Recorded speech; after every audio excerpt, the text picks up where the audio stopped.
Nangalipay ang mga estudyante dihang gihimong free wifi zone ang Kidapawan City Plaza. Mismong si Kidapawan City Mayor Paulo Evangelista ang nagpataod niini aron makabenepisyo ang mga estudyante nga nagbalik na og eskwela. Magamit nila kini sa pag-answer sa ilang mga assignment ug research sa ilang mga subject tumong sa LGU Kidapawan nga dunay libreng access ang kadaghanan nga ana sa plaza, ilabi na sa mga estudyante nga walay internet connection sa ilang mga balay.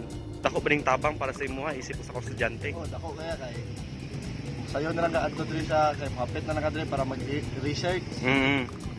Kay dili lalim mangitaw bindo para connect ka. Siyempre, makawala sa kalaay kay siyempre nagpaabot ni sa mo ang anak. Malayan mi dito niya wala mi kabalo kay naday free wifi dire.